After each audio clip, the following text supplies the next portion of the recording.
দেখতে পাচ্ছেন আমাদের ত্রিপুরা রাজ্যের ত্রিপল সরকারের নমুনা, হাঁটু পর্যন্ত জল, যে পরিমাণে গাড়িগুলো জাম হয়ে গেছে, এটাতে কী ভাবা যায়?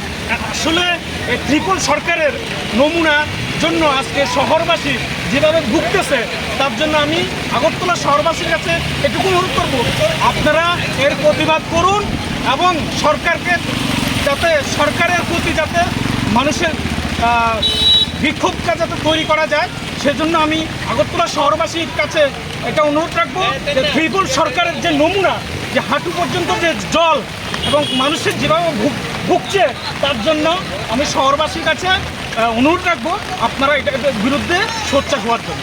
আপনার কী মনে হচ্ছে, এটা কি স্মার্ট সিটি? এই কি সরকারের নমুনা? আগরতলার কি মনে হয় এটা কি স্মার্ট সিটি? দেখছেন হাজার হাজার দোকানপাট যেভাবে জলের নিচে, হ্যাঁ, এটা থেকে বোঝা যায় না এটা স্মার্ট সিটি মনে হয় আমার।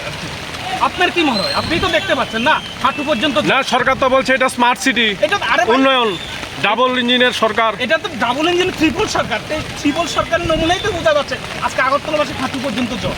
আপনারাই তো দেখতে পাচ্ছেন, কি আর বলেন।